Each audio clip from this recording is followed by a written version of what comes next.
Okay, I am really glad that you're here for today's episode of Content Creation Made Easy. This is one of my favorite types of episodes to do. It's when I get to coach one of the members from my content creation studio. I usually invite somebody on who's been showing up and doing the work and really like kind of clawing her way through and mucking through and figuring out to get some clarity. And that is my guest today, Sheryl Turner.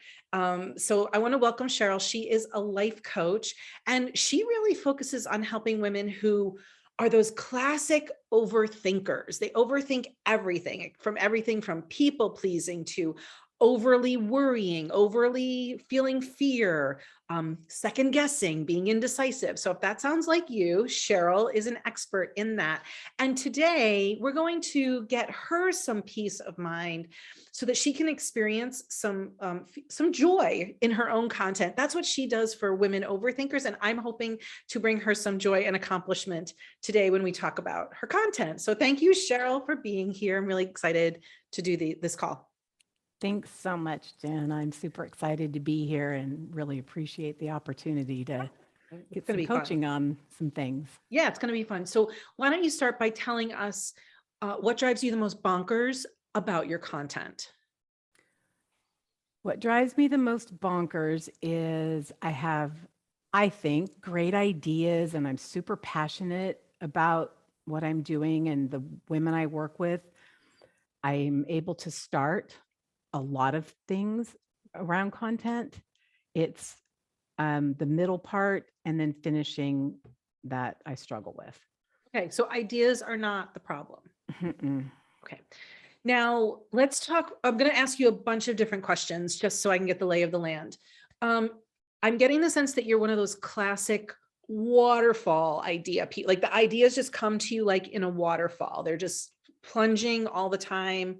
You're not like an empty well, but sometimes are you ever overwhelmed by the amount of ideas that you have?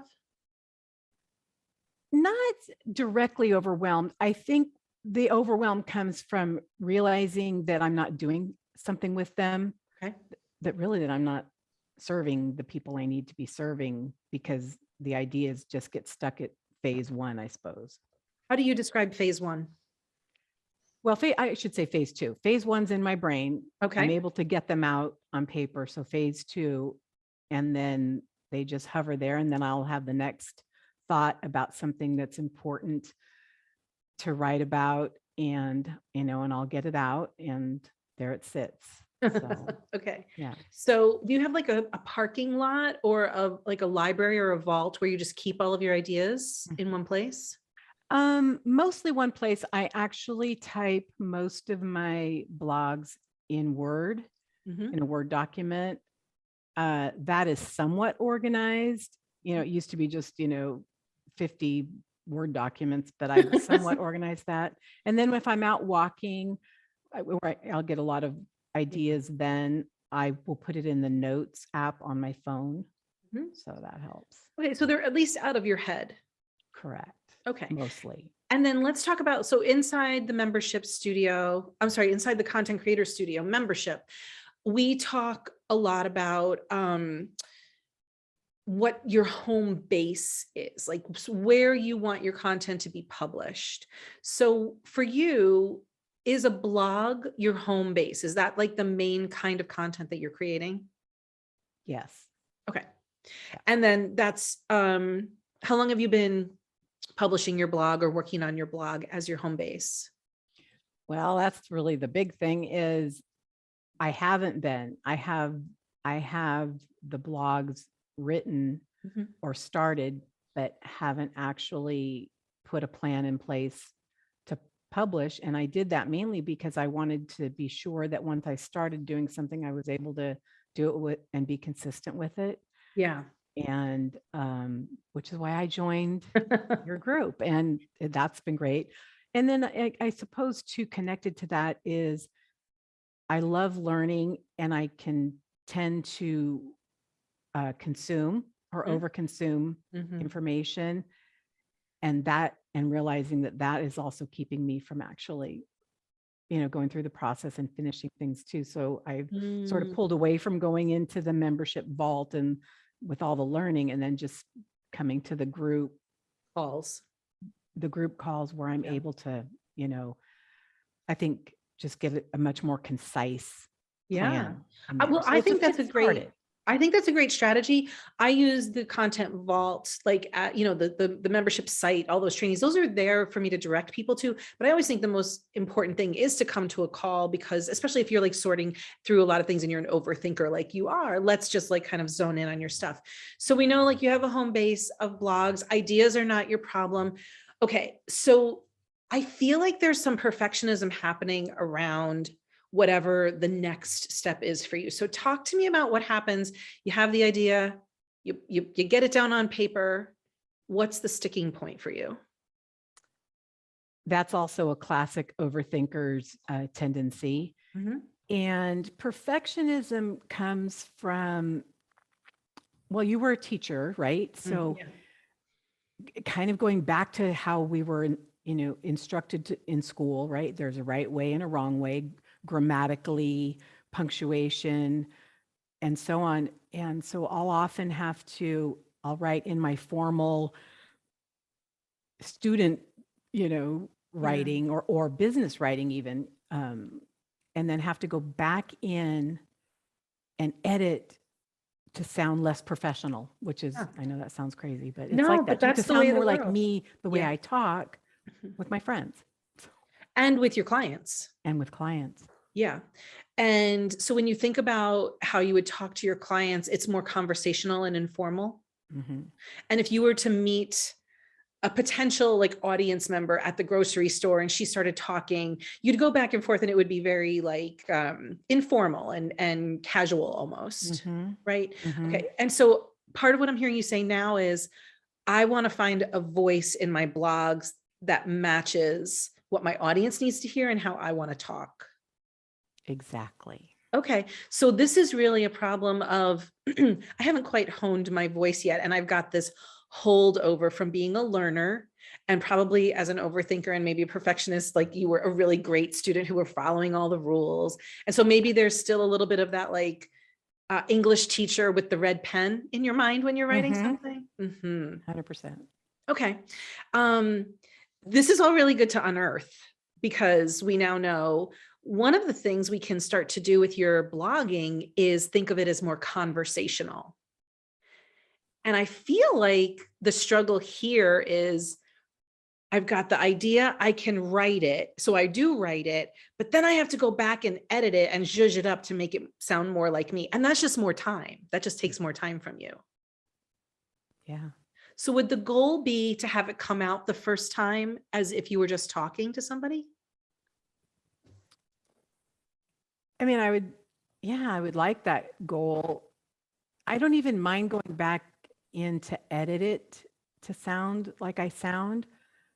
But I get hung up there. Like I can even edit it and do that. And I have, and then it's taking it the next step, which is formatting it, I suppose, and putting it on the blog. And then, obviously we've talked in the group about from there, pulling out nuggets for the socials and such, but this is the stumbling block for you is just getting it out. Okay. So then let's talk about what the real problem is. What is then, if you say you don't mind the time of going back to edit it to bring in more of a casual Sheryl versus student Sheryl or academic Sheryl, what's keeping you from doing that? If that's all you had to do, like say we were going to stop after that, you didn't have to worry about formatting or publishing. What's the stopping point there for you? That's a good question. Let me sort of feel into that for a second.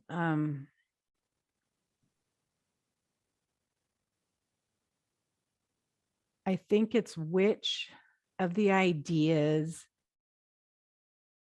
are the most important, right? So if I've got a lot, then they're sort of competing for my attention, I suppose, in that way. That's one thing. So that's a perfectionist, maybe sort of thing too.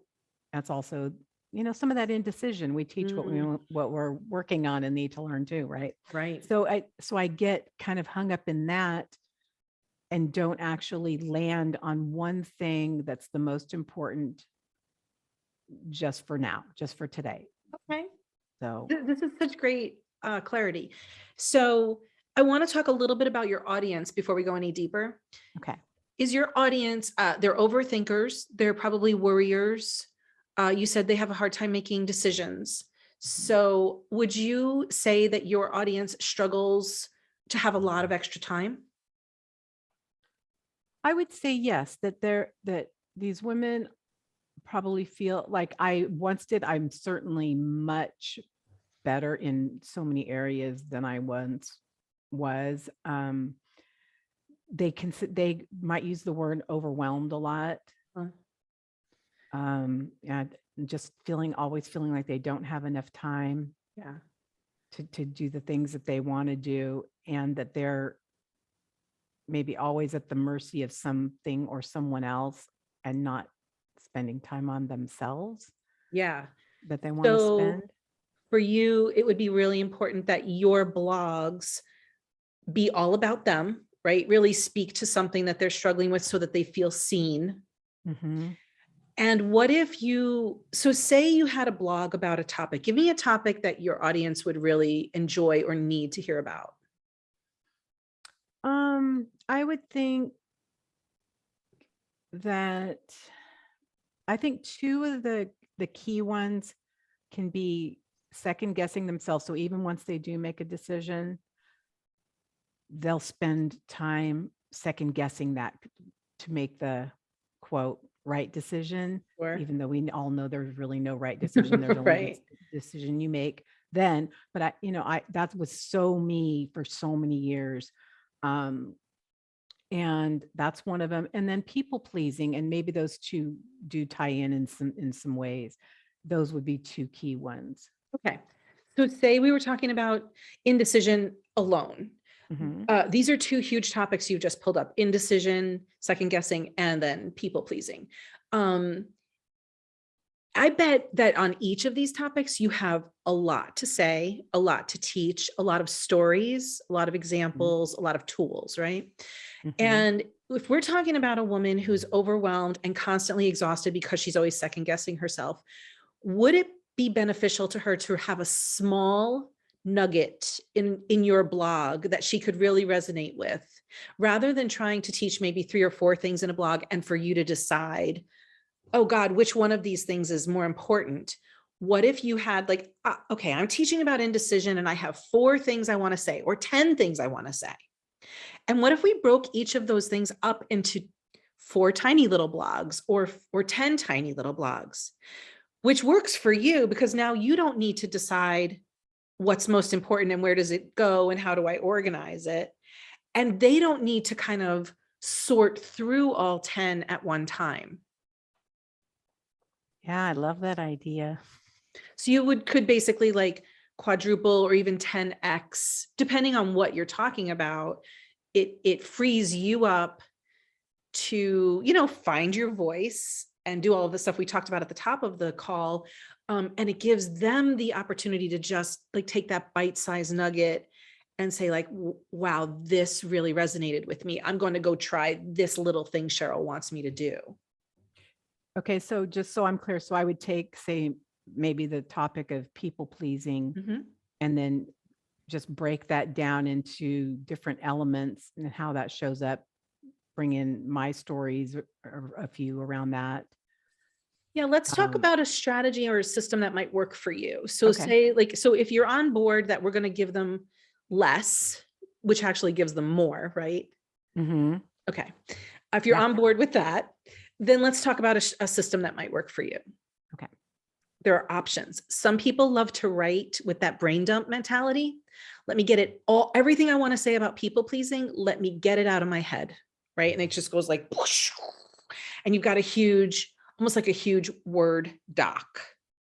That's one strategy. I feel like that might be overwhelming for you because then you have to decide what goes in blog 1, what goes in blog 2. Like, so another strategy for you might be, instead of writing anything, I want to talk about people pleasing and your children, people pleasing with your children. Like now we've narrowed it down a little bit. We're not talking about this huge weight of people pleasing. We've gotten in a lane that's a little more specific. And I have some things to say about people pleasing when it comes to your children, and I'm going to bullet point them, just bullet pointing, not actually writing anything. And you'll probably come up with 5, 6, 7, 8, 10, maybe even 15 bullets of things you want to say about this one teeny tiny topic. Yeah, that seems much more doable than the way I've been doing the brain dump kind of thing. And then, yes, and I can sort of separate them into different main ideas, but that's as far as it generally goes. So Rather than starting with the brain dump for you, which for you is a little bit paralyzing because now you have to wade through everything, we're going to start with just the bullet points. And here's what could happen. Say you took bullet point 1, you're like, I'm just going to write my blog only on bullet point 1. And you do it and you have a lot to say on it. And you realize you're kind of encroaching, or it's getting a little bit long. And you're like, oh, now I see I'm starting to bleed into a different bullet point, and I've got that on my list. I don't have to talk about that here. I can talk about that in next week's blog.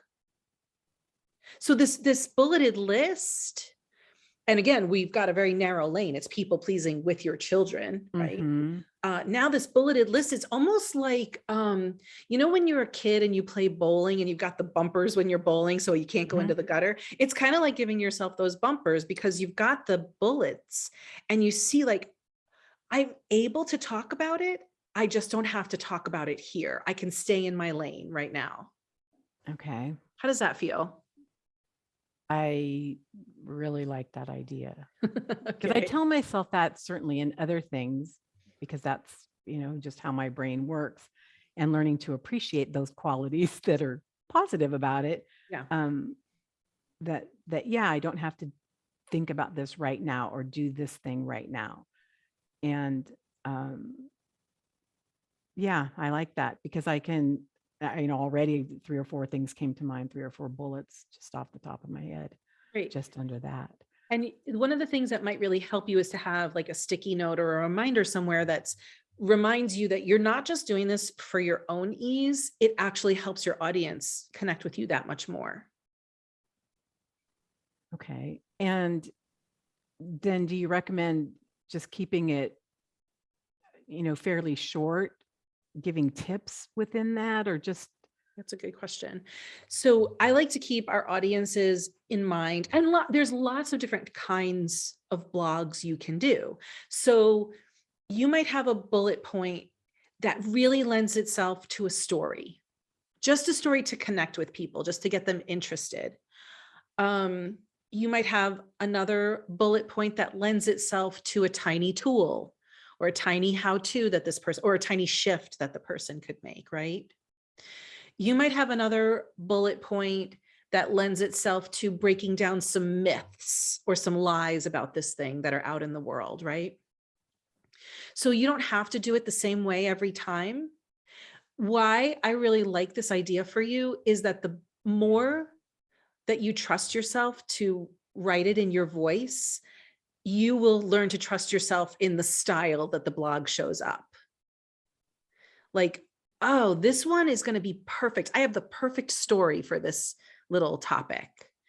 Or, oh my God, this is something I see people messing up all the time. If they would just change this one thing, and I'm going to give it to them in this blog. The other thing a blog could do is share resources, right? Like you could present an issue or a problem, and then you could say, when I read this book, it changed my life about this topic. So you'll get better and better, but having it be small to start lets you build up that muscle and the confidence. And you might find like, oh, they get longer because you're just feeling more confident in your abilities. But that beginning, giving yourself some grace is good for you, but it's also good for your audience. Yeah, that makes a lot of sense. And that I don't necessarily have to incorporate the story and a tool and resources all in the same thing. Yeah. And if you can consider this, your audience wants their life to be easier. They want to stop overthinking. And when you try to solve every one of their problems in one blog post, you've not only burned yourself out, but they maybe get through a quarter of it and they go something like this. Ooh, this is really good. I'm going to save it and come back to it. And then we know that they never do, right? So it's actually in service to our audience to give them a little bit less in a more focused way, because that's what they can absorb at the time. Especially since you said they're busy, they're overwhelmed, they're overthinking, like what can they handle at any one time? Right.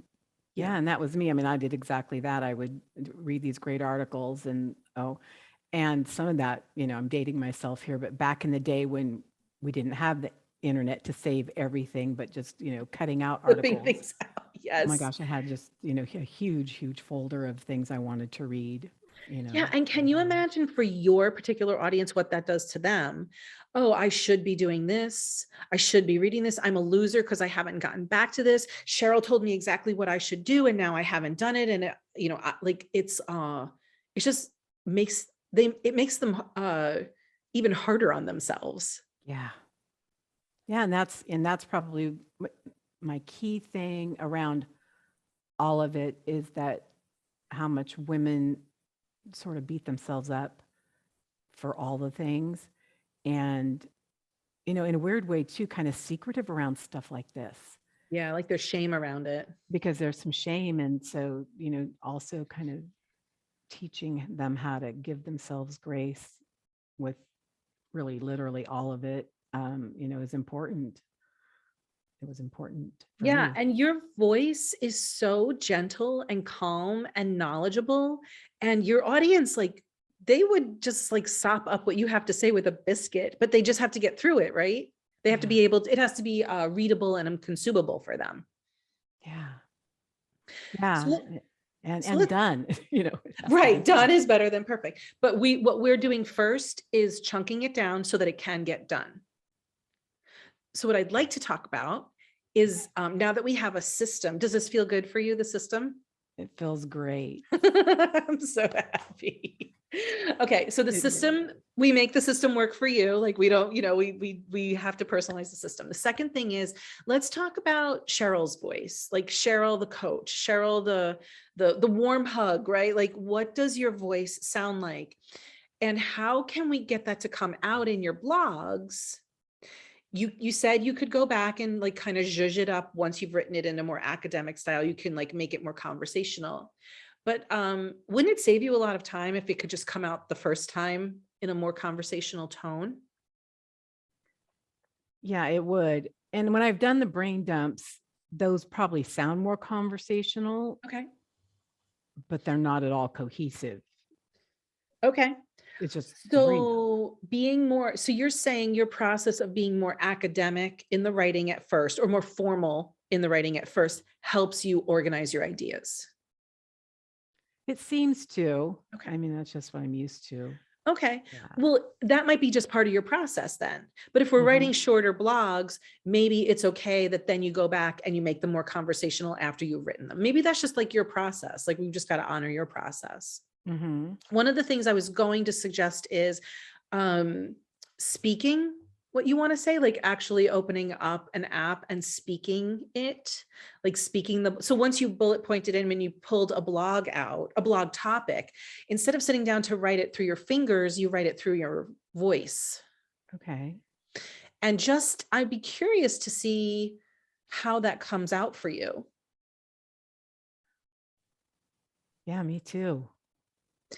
An idea Yeah. could be to, if you Wow. like, if you were going for a walk and you like started recording yourself, you could do that. But you could also, I don't know how comfortable this would be for you, but you could sit down, open up Zoom and record yourself just talking through this through. Even if you had your bullet points and your outline, you could like speak it. And then if it was like, you could either get it transcribed or just listen back to it and see. But these are just practices to see what the next step of the system is for you. Yeah, that's a great idea. I've used both actually, opening up Zoom and doing the voice app when I'm walking, but not for this purpose. And I can see how that really can help me to both get the thoughts out and then speak in my voice. And then when I'm editing that, just Mm. pull out the excess, the redundancies and that kind of thing. So Yeah, when I started doing that, I want to warn you, it was a little bumpy at first. Like if I felt very self-conscious doing it, but it did ultimately help me. But again, these are all like experiments that we're doing to find a system that works for you. yeah, I love that idea. And, there is a point. I mean, I've wanted for many years since I first discovered podcasts. I really would love to have a podcast someday too. Yeah. And just getting used to that. Today was what do you call it? A big leap out of my comfort zone. So I like that idea a lot. And I feel like just those two things can help me a lot as I'm sort of like running it through my brain. Yeah. What do you need to put in place as a reminder that this is your system and it doesn't need to be perfect and it's really an experiment so that you don't kind of fall back into some old habits of overdoing, overwriting? Um, well, I think like I've been doing just with my calendar, I have everything sort of set up to do, and it's just writing the note next to it. Which I do. Done is better than perfect Yeah. kind of thing. And then now just picking one thing, like the people Yes. pleasing with children or at work or whatever it might be, and just sticking to that instead of thinking there's a better idea Oh, yeah. down The the road indecision somewhere. piece. Yeah. Yeah. Yeah. What you'll probably start to notice, I just want to kind of bring this to your attention. So people pleasing with your children, people pleasing at work, people pleasing in relationships, you're going to find that you say similar things, but you're probably using different examples and different stories and different specifics, and that's okay. Your audience needs to hear this stuff 1,000 times before it makes sense to them. So don't worry that like, oh, I've said some version of this when I talked about it with kids, but now I'm talking about it with your partner. That's okay. People, they need a lot of touch points. So that's something to keep in mind. I want to talk about one last thing that you brought up, which is now that we've talked about the ideas and the scaling down and the system that'll work for you. What about publishing? Because you said one of the struggles is actually publishing then. So talk to me about what that does to you. I actually don't feel like that part of it would be so much of a problem. I taught myself how to use WordPress. I'm able to go into the back end of my website and do things that I need to do. That part of it, and it doesn't feel like I don't even know the right word, but it doesn't feel like I don't want to be seen or I'm hiding or some kind of, that part of it is not an issue anymore. I mean, certainly at one time it was. Yeah. But that part, not so much. I think it's just, it really is just that phase 3 of taking what I have and just taking one thing and making that even smaller. Because that also feels like something that if I'm doing that I can be consistent with, which was another piece to the puzzle. Yes. That wasn't working out very well. So, and I did have a question and I lost it, but I'll either ask in the group another time or if I can think of it before we're done here. But yeah, I really appreciate it. This feels like for the first time in quite a long time that I can do what I want to do with it. So happy. So I would love to talk about what has been most helpful for you being part of the Content Creator Studio. Well, I love your content, and I think that does make it more manageable probably for the average person. For me, when I go through it, I really have to slow down and just do whatever that one section is and then do the work, right? Not just watch the video, do the work. So that's why I set it aside for a while. coming consistently to the calls, even the ones where we just, the 55-minute one The on, getting shit done, the implementation hours. yeah, getting shit Yes. done. I couldn't Yeah. remember, which of course is exactly what it is. That helps me a lot because that makes me accountable, Mhm. even though we're not on camera necessarily, or we're not talking about all that we're doing. We're just checking in and then doing our own thing. That's helpful. And then the coaching calls, even if I'm not being coached, Mhm. listening to everyone else, there's almost always some little nugget in there that applies to what I'm doing, And then there, sometimes there are parts of it like, wow, these women, I think it's all women right at this point. They're doing stuff and they're taking steps. And so there's a little bit of that. It's not even the right word. It's not envy. It's not jealousy. It's not anything like that. It's Like just, external motivation. it's just, yeah, that external motivation that I see, they're doing it. And especially if I've been in there or they've been in there around the same time I was, that they're taking steps Mhm. and then, okay, this is what I need to do Yeah. so that I can take mine. And also to, then that's through you and your coaching style, which I love, and it's so helpful, and you're really compassionate. And I heard on our last call just how you broke it down. Just someone was using certain words and you sort of reframed it in a way, same thing maybe, but more compassionate way of looking at whatever it was she was, talking about. And I took that in for me. So Mm, that was helpful. I'm so glad. Yeah. Well, I'm really glad you're here because I feel like content is, it's a necessary part of the landscape in our business. And it's just really, it can be overwhelming and it can flatten us. And we're all experts in our field, but we're not experts in content. And so I really wanted to create a place where people don't have to be experts in content, but they can, just take the little nuggets that they need and apply them and tweak, tweak, tweak. Yeah. And I feel like that's what you're doing. And that's why I invited you on for today. And I'm really glad that you let me give you some coaching and that we were able to create, I think it's a really personalized system for you. I think so too. And yeah, I'm super grateful to have the My time pleasure. and the one-on-one. My pleasure. I'm glad you're here. And yeah, and that it feels like it fits me and my style to get it done. Get So it done. Yes. you will And then see, you will see. I will see. Yeah, you'll have to post your next published blog in the group so we can all give you some claps for that. I will do that. Yes. Yeah. Well, Thank you anything so else, much. Sheryl, that I can help with?